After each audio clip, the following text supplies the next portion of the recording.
Eugene 2023 Marathon Recap. Go, Kevin. Yeah, April 30th? Think so. April 30th, we ran the Eugene Marathon 2023.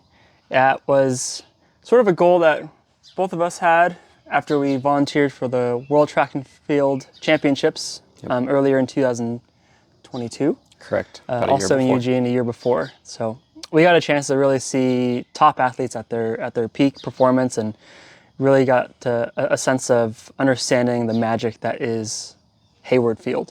Yep. And so from that, we discovered that they ran a marathon, full marathon, that ended in the stadium. So we have the opportunity to cross that historic finish line. Yep. And something we didn't talk about in the previous video, the medals were actually made out of pieces of wood from the old Hayward Field. So you saw shots of the new Hayward Field and kind of how incredible it is.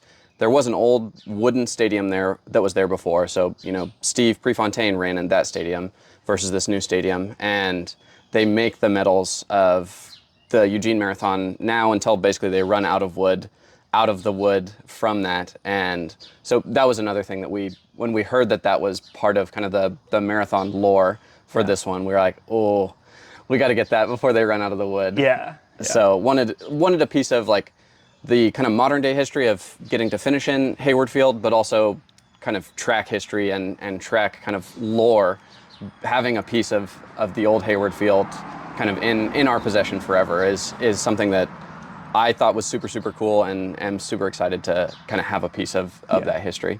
Yeah. So. What did you wear? So I'm not very fancy when it comes to my kit. I'm a Brooks shorts. I've worn Brooks shorts for kind of as long as I can remember. And we saw those. They're kind of the teal colored shorts. I wear them for probably 80% of my runs anyway. Super comfortable in them. They've got, you know, pockets for all of my nutrition, pockets for any of the other associated stuff. So Brooks shorts. And then Kevin and I paced for a local half marathon here in Northwest Arkansas a couple years ago. They gave us a singlet for that, so that's basically what has been my race singlet since then, which, you know, people that come and watch us really appreciate because it's like the super bright neon color, and so you can absolutely see me from like a mile away, which is nice as someone, you know, as our team that's supporting us is around it. It's nice to know kind of like, oh, here they come. Yeah. So that was the kit I wore.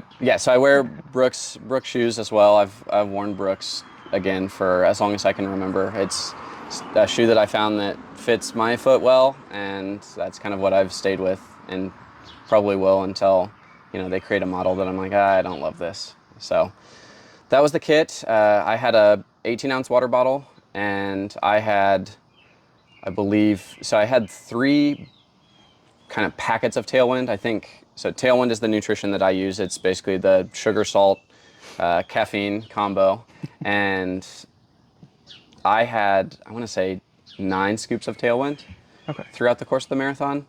I still feel like I'm trying to dial my nutrition. By the end, I had a pretty sour stomach, probably the last 4 or 5 miles. And so that's something that I think that I could definitely still improve on is being more consistent with my nutrition, as in, you know, drinking it throughout the course of the race, and then, you know, actually not hating it by the end is something that I think. Yeah, 9 scoops of Tailwind can be a lot. Yeah, but it's at the same time, it's such a long distance that, yeah, like I said, it's something that I think I still have room for improvement, and which is good. I mean, that's, you know, that it's nice to see areas that you still have that we can get better because, you know, obviously we still have much more ambitious marathon goals than this. So, yeah. What about you, Kevin? What was your kit? I think I ended up running with an Asics Actabreeze singlet. It's a nice green singlet, I believe, if I'm remembering right. For the shorts, I recently discovered Rabbit Speedsters. They're kind of a half tight, so about 9 inches, but they've got pockets to the side. It's not flappy like normal shorts, and I've kind of learned I really like half tights. They're more comfortable, I think, mobility-wise, and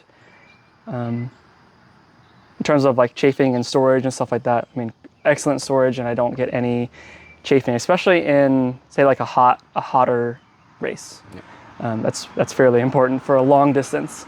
Unfortunately, as we mentioned in the last video, I got sick on the way out there, so I did not end up running the full marathon, sadly, even though, you know, it's always a gamble of training for 18 or 20 weeks, and you just hope and pray that on a race weekend you're feeling like the best you can. But so I decided to drop down to the half marathon, but still got a chance to run out there and see the course and see the stadium. So that was really, really fun to do.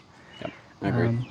So for nutrition, I ended up doing SIS gels. There's isotonic as well as isotonic plus electrolytes. So same thing, salts and electrolytes, as well as some carbs for a longer race. The isotonic gels are really nice. They help my stomach digest them quickly. It doesn't give me any like grumblies that I typically have with like blocks or goos.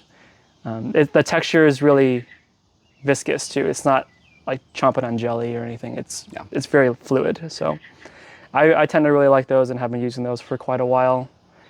For a half marathon, I usually carry 4. So about 3, a gel every 4 miles, and then I have one in reserve in case I need it. Yeah. For shoes, I ended up going with the Nike Vaporfly 2s. Nice. I've started to use a little bit more like carbon race shoes and testing out sort of the responsiveness, the feedback that a fiber carbon plate gives you. And that's been really great. My feet they fit my feet very well. Like I've got a narrow foot. So the Vaporflies fit that really well. And after a marathon, especially even like halves or running fast or anything like that, my joints don't feel as wrecked as they have been in the past. So Yeah. I think at this point I'm bought in. Yeah. And I've really enjoyed racing with those so far. Yeah, that's definitely on my list to venture into the carbon plate world at some point and see if I can, shave off a little bit. At this point we're trying to find time wherever we can. Yeah. So. All right. So we know that your race wasn't as ideal as it could have been, Kevin, but kind of walk us through what your race experience was, given your circumstances, but also just kind of how it was in general, and what your feeling would be if maybe you were having a slightly better day. Yeah, I think leading up to the marathon weekend, I felt really good. We had been very, very consistent on training.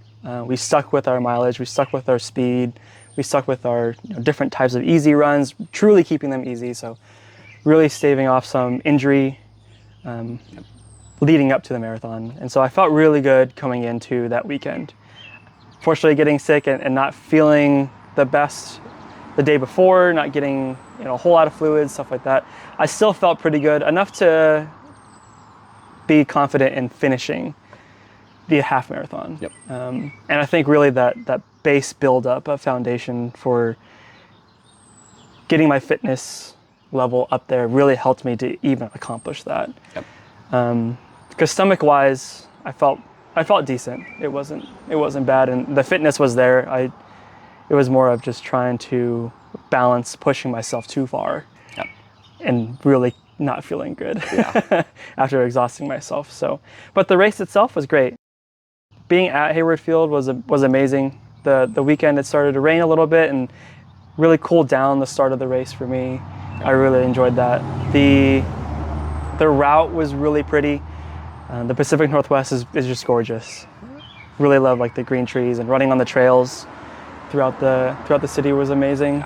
And of course, finishing and running into that stadium was, I still get goosebumps watching the videos of us crossing into that boundary and being on the track.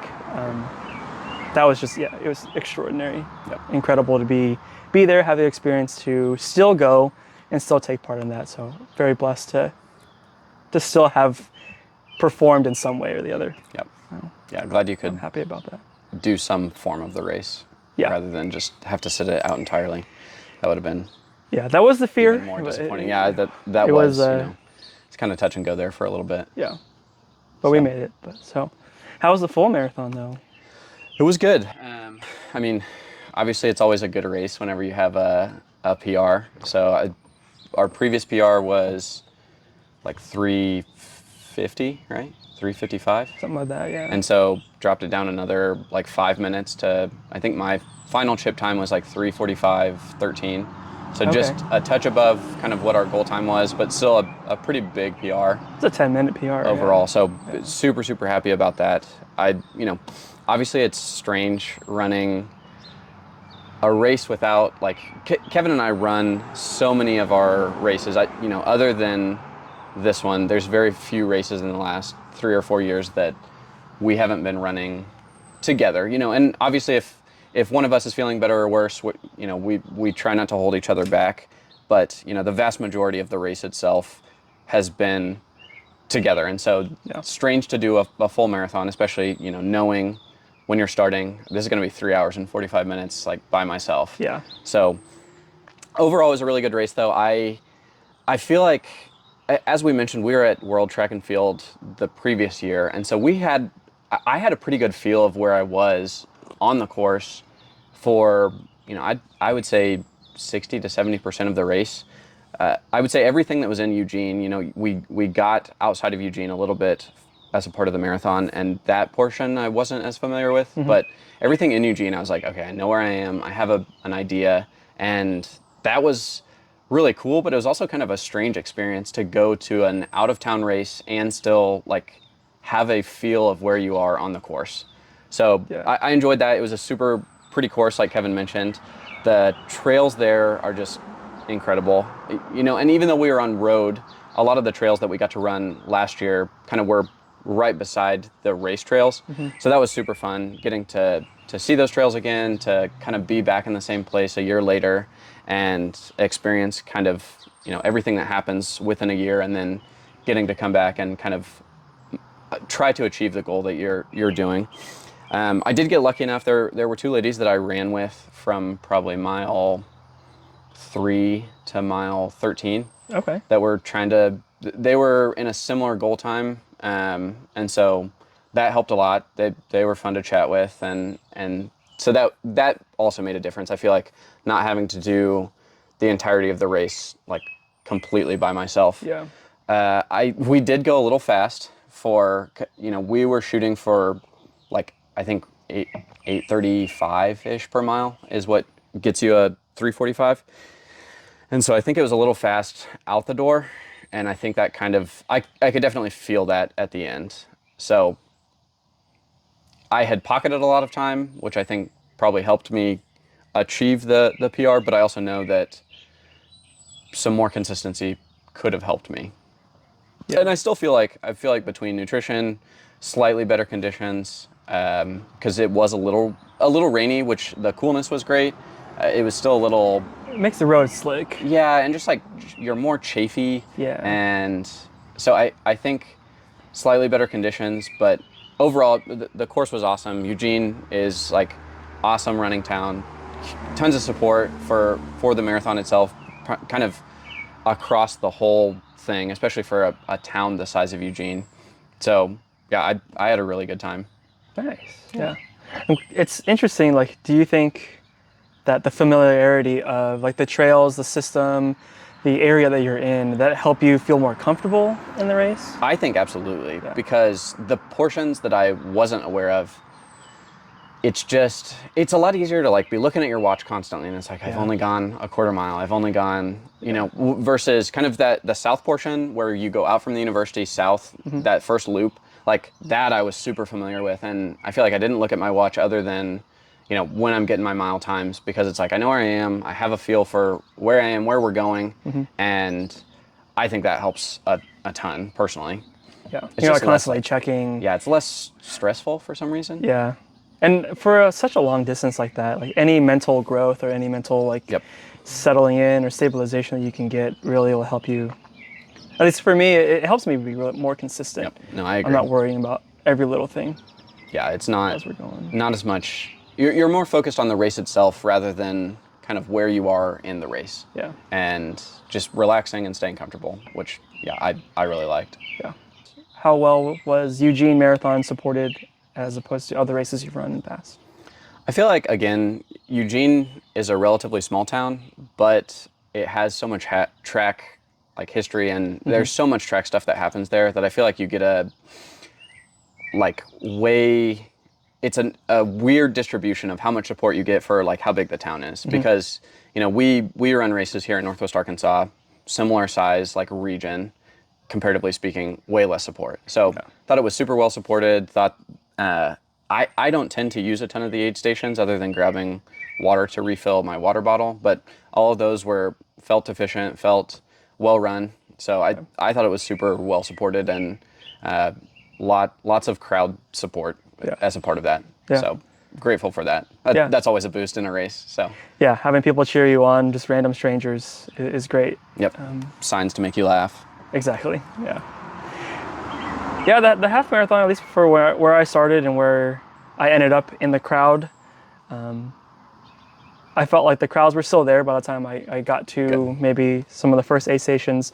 Unfortunately, one of the middle aid stations, like mile 5 or so, when we all got there, and I was probably running right around a 2:15 half marathon pace. Yep. So not terribly fast, but they had run out of water, unfortunately. But that's not terribly slow either. Like no, you're it's not kind of like right in the middle, and so I felt really, really bad for the people coming up and potentially coming across. I mean, they will be coming across the aid station that didn't have anything. However, the next aid station had double the amount, which is maybe just a logistical issue, but a lot of people had a chance to like refuel and get back into the swing of things. But overall, yeah, the crowd support was amazing, especially going into that stadium. You can really hear the crowd roaring, which felt just, again, goosebumps every single time to think about it. Absolutely. No, that's super cool. It was a wild experience to get to go into the stadium, and just that stadium was only like, it was probably like 15% full as compared to like when we were there for World Track. So like, I can't imagine like getting to be down in there like full, because they're like 30 or 40,000. Really? Like, right? I want to say it's like somewhere in that range. It's so pretty big, yeah. I don't know what the capacity is. Yeah, but agreed. It was well supported. That is a little disappointing to hear about the aid station, because probably for you that wasn't a huge deal. You're kind of used to whatever races throw at you, but for a lot of people, that I could see that throwing you off. Yeah. I know there's some people around me that got pretty angry. I'm very similar to Kaleb. I like to support myself, make sure at least I know what I'm getting, and so I tend to run through aid stations quite a bit. Yep. But I know some of the people I were running with, it was really tough to get that mental game back up after thinking you're going to get some water or fluids and things like that. Yeah, and I mean, for the half marathon, you're relatively like deep into the race at that point. Yeah. So to think that you're going to get some nutrition or water or Gatorade or whatever, and then not, as a little, could be off-putting, but overall still well run. Yeah, very, very well run. The check-in process, the Expo, were really cool. Yep. They did a really good job with having brands to try on, having local shops and running gear to give out as well, which was really fun. Yeah, I don't know. Did you use the beer wall? I didn't use the beer wall, no. I think I've got a clip that I'll throw in here, but it was like you rung a beer and then you rung a bell and a beer just like popped out of this like hops wall. And luckily they were small beers. I did have a small one before the race, or the day before the race. So that's awesome. It was really funny. I thought that was a super unique thing that I hadn't seen at other like expos before. Yeah. So yeah. And again,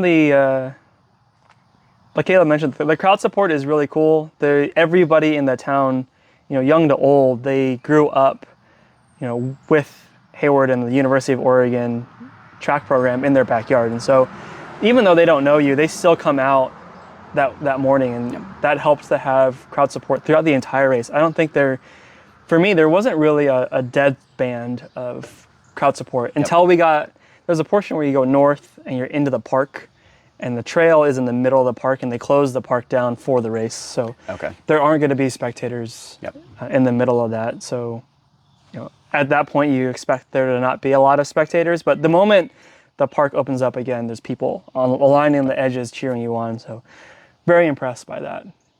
What are maybe some things if you were running the race, or if some suggestions that you would offer to the Eugene half and full marathon on maybe ways they could improve?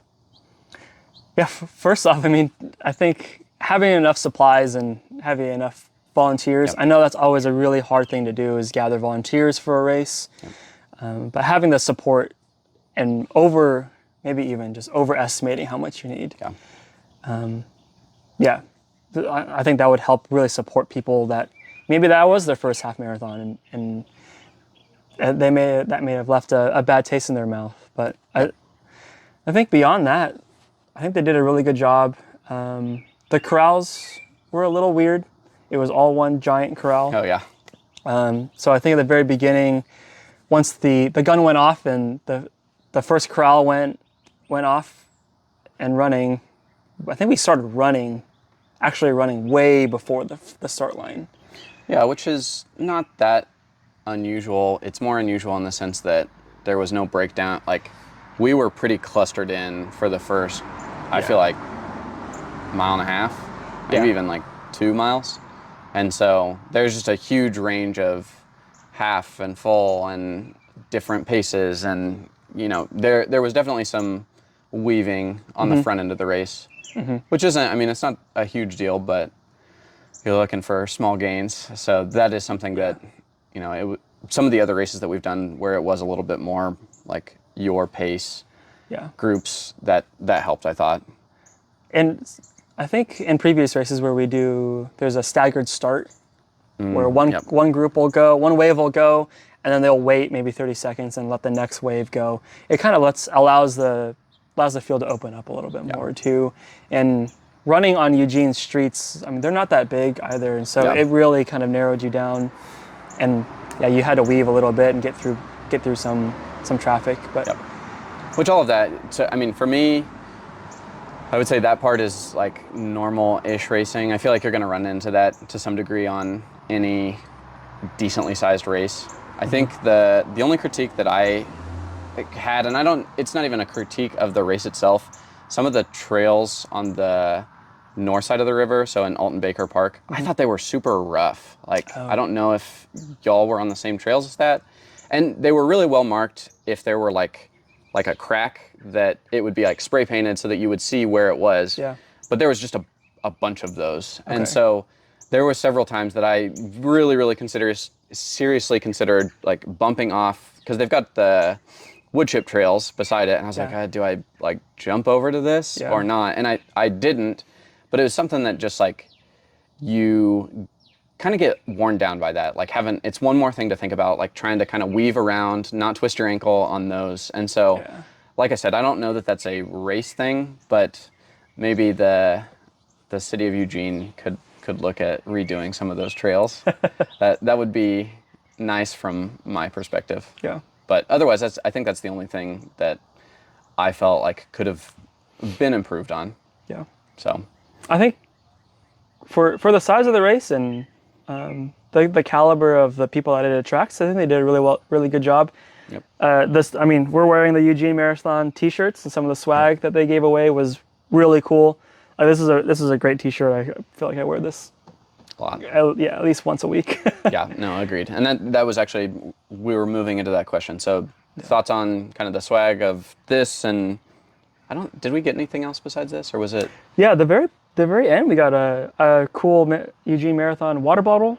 The water bottle was really cool. They filled it up too with cold water, which at the end of a race was like, thank you so much. Yes. And I thought that was a better, like, sometimes you get stuff that's like, how am I going to use this? Where am I going to use this? And that was something that I was like, okay, this is like super handy to have. Yeah. And it's not just like a kind of like trinket. Mm-hmm. It's like, okay, this is something you can actually use and like get to, keep using throughout kind of your running and racing career. So I did like that. Yeah.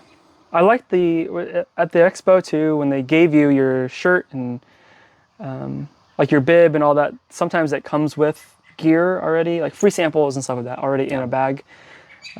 What I really liked was it wasn't very full when you first get it. You can fill it up kind of however you want throughout the Expo. And so for me, getting free samples and stuff isn't high priority for myself. And Agreed. it was nice to not have to take all that and throw it away potentially later. Yep. So No, agreed. It's nicer when you can select the things that you want Yeah. and leave the things that you don't. Obviously something that we're passionate about as a part of kind of our running club, and you and I is like not picking up waste, and so not generating extra waste because it's just in my bag is something that I do appreciate. So I was reminded of this because I kind of forgot until just now. So they ran out of the clothespins, Oh yeah. and like that night I had to run around to like 3 different stores to try to find clothes, like to connect my bib to my shirt, because That's they true, I didn't have forgot it. And about I that. like, that was like kind of its own stress, which they had a big batch of them the next morning.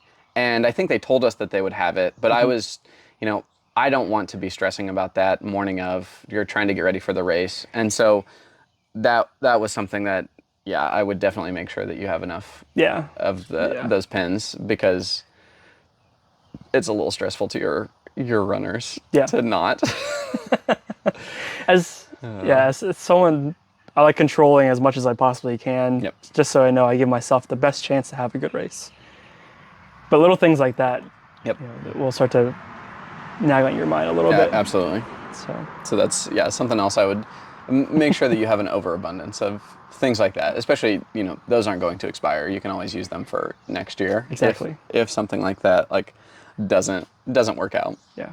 So okay, so obviously training for a marathon is usually a pretty extended amount of time. Walk me through kind of our training cycle / your training cycle, how you felt about it. Kind of, we interspersed some races into this training cycle. How did you feel about that?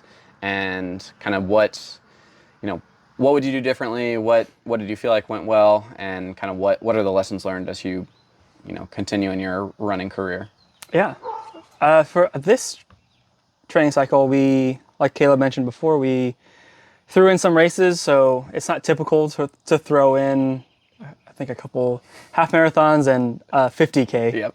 into a marathon training plan. So we went a little off script there, but most of our training plans are based off of like Hal Higdon's suggestions for Yep.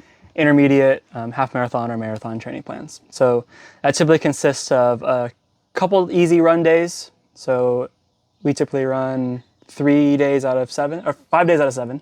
Yep. 3 days of that is during the week, and there's a small build. So an easy run, midweek kind of long run, Yep. and then a recovery run.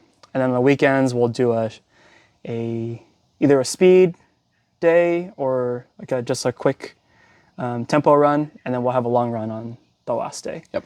And for me, I thought that worked out really well. It kept me consistent throughout the week and running. I think the tempo and followed by the long run speed, or long run the next day after the speed, really helped to sort of get in the right mind space of I'm tired, my legs feel like they're full of iron. Yep.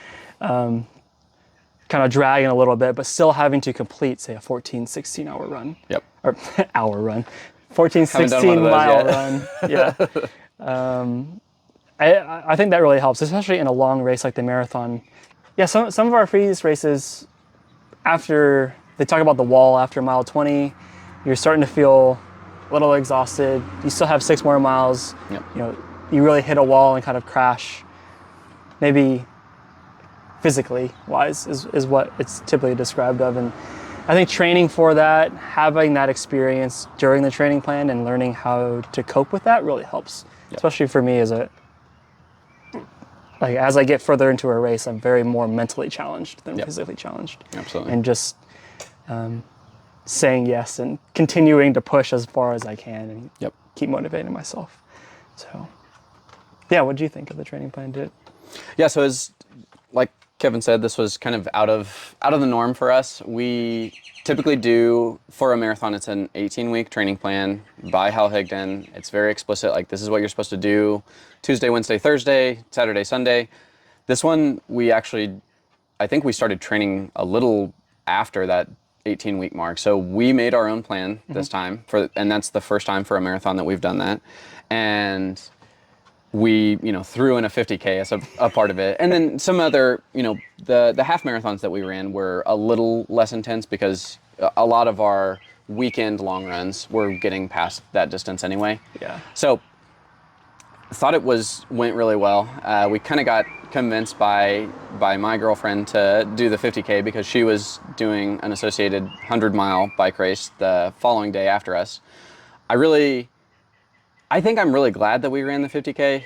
It's only been my second 50K, and it was great we like crushed our PRs, so that was a big confidence boost for me. Oh yeah. And it was just a lot of fun to do that, to have some races kind of spice up the training cycle, because if you've trained for a marathon, done the full 18-week program, you know that it gets long. By the end, you're just like, I am ready to race and kind of be done with this cycle. And I felt less that way this time, just with kind of interspersing those in. So I thought the training plan itself went super well. I think that, there's always room for improvement, and I'm excited to kind of implement some of the lessons that we learned on this one into kind of what we do next. And yeah, I thought it went well. I think that, as we continue to eke out PRs and this continues to come down, we're going to have to, figure out more explicit things. And you and I have both talked about, like, maybe that means trying to get a coach or someone to give us a little bit more direction than, someone online with just a blanket 18-week training plan that's like, this is for the masses, which is great. Obviously it got us, our first sub-4 marathon. It got us like now 2 other PRs, but continuing to have to explore from there. Yeah.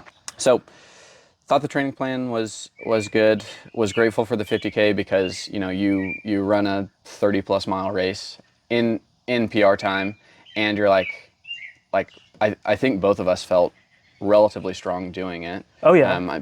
At least I did, and so that's like that was a big confidence boost for me.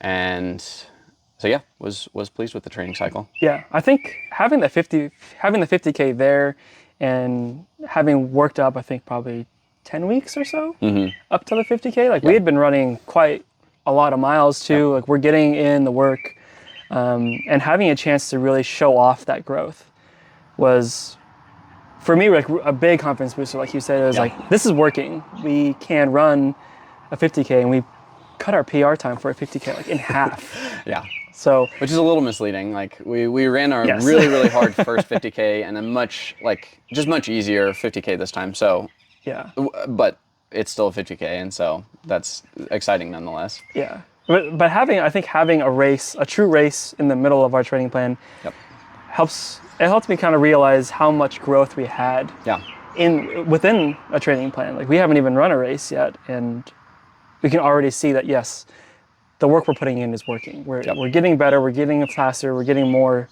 fit. And I think that we focus a little bit more this time from previous training plans on heart rate. Yep. Let's talk about that for a sec, because I thought that made a big difference for me. So yeah, for me, the low heart rate training was super nice because it forced us to slow down. It forced us to be a little bit more in tune with kind of our surroundings, with the stuff happening around us. Obviously, it led us to potentially, make the decision to start picking up trash, because we felt like, we're a part of this environment. We want to, obviously, leave the places that we are running in Northwest Arkansas better than we found them. And so that kind of started all of this, and, started the kind of the thought process that small little improvements, and that's honestly a lot of the basis of running anyway, is your small improvements make the big differences across time. And so if we can pick up, one piece of trash on most of our runs, that's still, over the course of a year or a lifetime, hundreds and thousands of pieces of trash. And, that's going to keep our natural environment that we enjoy so often natural. And so kind of a lot of that was like tangential to low heart rate training, but some of the pieces that I think I personally enjoyed from it. Yeah, and again, being able to still go out there, allow the body to recover, I think really helped stay consistent in putting in the work, doing our runs week in, week out. Yeah. I know for me, like in previous training plans, I've always had to deal with some sort of setback where I have to pull back on the mileage just because I've tweaked a knee here or an ankle rolled here and there. And being able to stay consistent, I think really helped build a really strong base. Yep. Agreed. For this marathon. I think it's something, low heart rate training, I think is something I'm going to continue doing as well. Because we did see pretty drastic improvement from the very start of our... A wild improvement. It was kind of crazy. Went from almost like sub 9s from like 12-minute miles at our zones 2, zone 3 heart rate training. So I think... Made a big difference. It did, yeah. Like, and feeling more comfortable throughout a race, especially post-race too. Not as achy. I remember the first half I ever did, it was hard to walk around the next day. So, yes. To be able to even do hikes. I think we went on a couple hikes post-race day. Yeah, like up in kind of the mountainous area. So yeah. Cool stuff. So leading into that, how was what did the rest of the weekend look like? The weekend itself was cool, kind of as you mentioned. You know, we had some stuff on the front and the back end of the race. We were lucky enough to have a little bit of time on both sides of it to experience Eugene and the kind of Pacific Northwest in general. We flew into Portland, got to do a little bit of stuff there as far as, you know, went to Powell's bookstore, went to, we stayed in a really, really cool hostel, and then drove down to Eugene, kind of did the Eugene stuff, went to, you know, some of the restaurants, some of the different things there, and then got some hikes in. So I had a great time, you know, and maybe slightly better than yours, but what about you? How was your weekend? All things considered. All things considered, yeah. It was a tough weekend to start off with. Traveling out there, getting sick, not feeling great. It was tough to keep things down on Saturday. So I took a lot of fluids and got as much rest as I possibly could. Give myself the best chance of starting something. Yep. Come Sunday and race day. So, but the rest of the weekend was great. We took a chance to travel with 2 of our other run club members. So Daniel and Yuan, which I think you saw in the previous video, they also ran amazing races. I think they both PR'd their half marathons by quite a bit. I think they said low 140s or so. They ran a really, really good race. And it was fun to travel with them and to get to celebrate their victories too. Yeah, and that's, you know, broader picture. Obviously, most of these videos have been about us so far, but, you know, some of the intent is to include the broader community as a part of Natural State, and not just our wins, but everyone's wins. It's just thus far been easier to coordinate ours. So you know, if you're a Natural State member and you'd like some more camera time, then let us know. So yeah, the rest of the weekend was really great. I think we did get a chance to tour the university. We went to a local arboretum, did some hiking there, and then got to walk around Tracktown for a while. Yeah. And that was kind of the fun thing about the race itself and races in general, is you get to experience a lot more of the town, you know, than you would just kind of as a typical tourist coming into town only, you know, maybe Ubering or biking or whatever it is. You get a little bit more like connected to the city is how I feel, and so that's something I always appreciate. So all right, so weekend was good, and then kind of what's our next plan, Kevin? Where are you or us going from here? I think we've loosely discussed in the fall maybe focusing a little bit more on the half marathon distance. We've been in marathon training for probably about a year now. We ran Chicago last year, so we started that training plan probably in the middle of summer. And then almost immediately we knew we were going to jump into Eugene Marathon training. And so it's been, I think marathon training is great. It's a long roll, and for myself, I'm getting a little burned out, and I think that the half marathon training plan is quicker. We get to do a little bit more racing. We get to do some speed, kind of work on getting a little faster too. I think that's going to really help our marathon pace Absolutely. in the long run of constantly trying to get better and bring our times down a little bit more. So for me, I took some of that fitness that unfortunately I did not get to use on race day weekend into the Branson half marathon that I ran a couple of weeks after we came back from the race. And that was really fun to get a chance to run a fast race. Yep. I think I PR'd that one by quite a bit. I ran a 137, which is probably, it has been my best race. I felt probably the best I have in a race before, and hoping to come out with a little recap of that weekend and how that went. But that was a really fun way to use some of the fitness that we had built, and I think that's loosely the plan of looking at maybe a fall half marathon, rolling into some speed work, as well as some shorter training cycles. So Absolutely. Yep. Yeah, I would kind of just add on to that. I think the goal, we'll be ambitious here. I think we're going to try to run sub 135 for the half marathon. I think my PR right now is 139, as Kevin said, 139 and some change. Kevin's is 137 and some change. So hoping to crank those down even a little bit lower. Something, if you watched Kevin's Boston video, obviously we, as most runners do, aspire to qualify for some of these bigger races. I think would like to run all of the world marathons, and if you can qualify for those, that gives you a substantially higher likelihood for most of them. And then for Boston, it's either qualify or run for charity. There is no lottery. So part of running these faster halves is to ultimately run some faster fulls as well. So hoping to do that. We're in Northwest Arkansas. We've looked at a couple races for what we could do in the fall. If you know of a really fast kind of regional local course, we'd love to explore it. I think we had looked at maybe the Springfield half was supposed to be a flat fast half. So that, but at this point we're kind of still open. We're far enough out that we haven't really started that cycle yet, but close enough that we need to be thinking about what we're doing and building some base for that. So that's kind of what's next. I think loosely part of the goal for just personally and maybe even some of the channel is running all the local races too. And absolutely. And this previous cycle we ran the Bentonville half marathon. I think in the fall we may be running the Hero half marathon, as well as Fayetteville half marathon. They do that in December. So getting a chance to give back to our community too, and grow and learn more about the running community here in Northwest Arkansas. That's been also really fun about doing all of this too, is growing with people, running and meeting new people as well. Absolutely.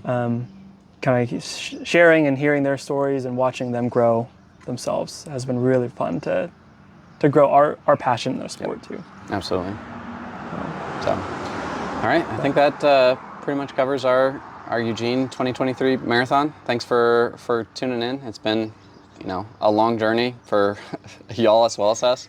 So, we appreciate the support, and keep on making your trails better, leaving it a better place than you found it. And until next time, keep it natural.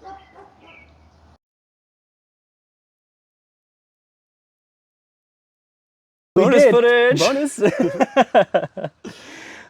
Talking about our Chicago Marathon last year, that was our first attempt, really, at I don't know, maybe not first success at first success at making a sub 4 marathon. Yep. And one of the traditions of one of the local run clubs that we first started with was a sub 4 Loco, and so we're. So Kevin kind of surprised me we've grab yours. We've got some 4 Locos to crack open. It's a little delayed. It's been a couple months since we achieved the sub 4, but better late than never. But he did. I mean, you ran a 3:45, so it's still sub 4. That's true. And it's like I said, you would have been right there. You've got a sub 4 too, so. Chicago, we both were able to find success in that department. Yeah, so absolutely. It's a little late, but we're going to continue this tradition and we advise you to as well. Well, maybe not. I'm looking at this, and this looks like a little disgusting. Yeah, like blue raz sour be blue awful. raz, and yours is a warhead. Sour Cosmic Punch Warhead. So, I don't know that I would advise this, but it's a fun tradition. So let's crack these open. And Probably just a small sip. And yeah, pretty we'll much. call it good. Especially in the morning here. We're fine. Well, cheers and congrats. Happy sub 4, Kevin. Ooh. Oh, not good. This is like, It's like they melted a Warhead and then added it to a Red Bull. yeah, that's not good. It's not great. But we did it. Sub 4. Oh my gosh. Thanks for being a good sport about it. No, I think that's hilarious. That's not what I was expecting, but here we are.